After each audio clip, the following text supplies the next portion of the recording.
Dia 15 de maio. Santa Dímpna, século VII. No Brabante celebra-se hoje a festa da Santa Virgem Martin Dímpna, filha dos reis da Irlanda, decapitada por ordem do próprio pai, em defesa da fé cristã e da própria honra. Com o laconismo das suas referências, o martirológio romano faz menção da festa de Santa Dímpna. Sem conhecimento dos pais, que eram pagãos, Dímpna, tendo apreciado a beleza da religião cristã, converteu-se e modelou a vida de acordo com as máximas evangélicas.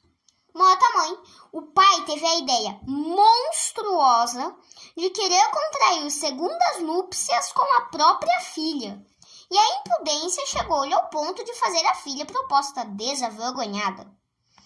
Em vão esta fez ver ao progenitor a hediondez do plano incestuoso, o escândalo que provocaria entre os súbditos e finalmente a terrível responsabilidade que assumiria perante Deus, os remorsos subsequentes e finalmente as penas do inferno.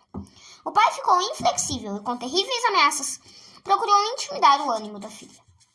Dímpna, tendo em vista a resolução inquebrantável do pai, disse: "Pois bem, se de todo não quereis desistir do vosso plano, concedei-me ao menos um prazo de 40 dias para que possa fazer os preparos que exige um negócio tão importante."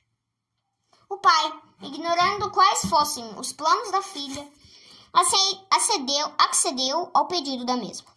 Dímpna mandou chamar a Geriberto, sacerdote de quem tinha recebido o batismo, e pediu-lhe conselhos para o caso que a interessava. Geriberto aconselhou-lhe a fuga como único meio de escapar a tão triste sorte e ofereceu-lhe os serviços na execução do plano.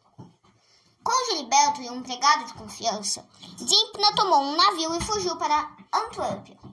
De Antuérpia, dirigiu-se a uma aldeia de nome Schellin, em cujas proximidades fez construir 2 choupanas, uma para si e outra para o sacerdote. Lá na solidão, levou uma vida mais angélica do que humana. Mal o rei soube da fuga da filha, mandou emissários por todo o país para descobrir o paradeiro da mesma. Vendo baldados todos os esforços, resolveu procurá-la a ele mesmo. Embarcou no navio que o levou a Antuérpia. Emissários foram mandados a toda a redondeza, com ordem de trazer a fugitiva caso a encontrassem. 2 dos mesmos hospedaram-se num albergue, onde Dímpna costumava fazer compras. Ao fazer o pagamento das despesas, o estalejadeiro mirou a moeda que lhe deram e disse: "Não é a primeira vez que vejo tal dinheiro, mas não o conheço e não lhe sei o valor." Estava descoberta a pista da pobre vítima. Indagando do albergueiro, este lhes disse o que sabia. Os emissários relataram ao rei o ocorrido, e poucas horas depois estava ele com a comitiva no lugar onde Dímpna habitava. A donzela, vendo-se diante do pai carrasco, empalideceu, mas não se perturbou. Tranquila ouviu-lhe as repreensões, bem como a renovação insistente das propostas vergonhosas. Diante da firmeza de Dímpna, o rei dirigiu-se ao sacerdote Geriberto, exigindo-lhe que o apoiasse com os conselhos junto à princesa. Geriberto, porém, respondeu: "Como?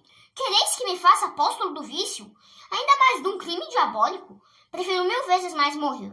A vós, ó rei, dou o conselho, ou antes, ordeno-vos em nome de Deus, que desistais do vosso plano, se não quereis chamar sobre vós a ira de Deus." Ouvindo essas palavras, o rei não mais se conteve. Com fúria atirou-se ao sacerdote, que caiu sob os golpes da espada do endemoniado tirano.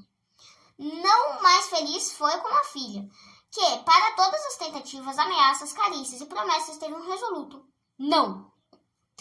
No auge da cólera, o pai desumano deu ordem aos companheiros que matassem a heroína, que aos seus olhos nada mais merecia, por ser cristã e desrespeitadora das suas ordens.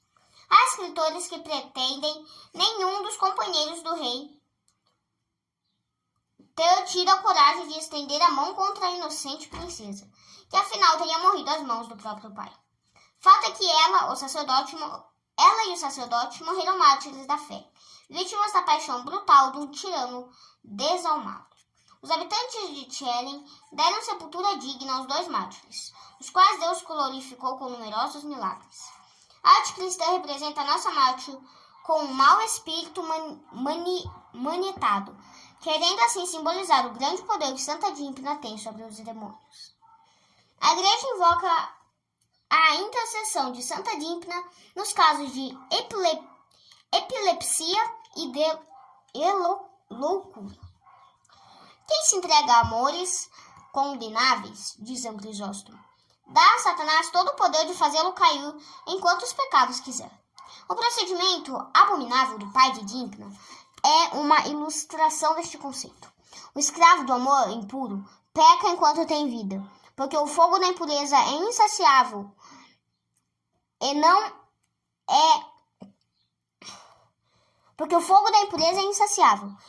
é capaz de dizer, chegou.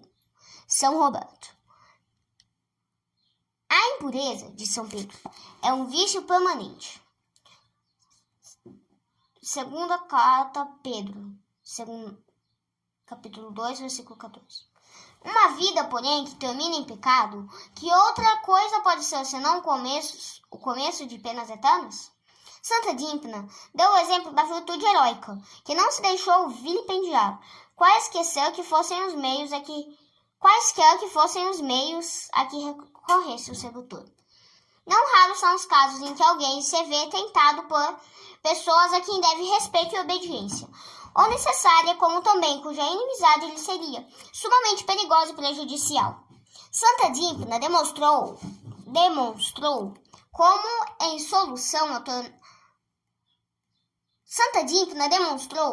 como em tais emergências se há de proceder. A resolução a tomar-se poderá ser só uma só a resposta que se deve dar ao mensageiro de Satanás, a mesma que José deu à mulher tentadora de Faraó. Como poderei praticar tão grande injustiça ou pecar contra Deus? Ou o que Susana disse aos maus velhos? É melhor cair em vossas mãos que pecar diante do Senhor.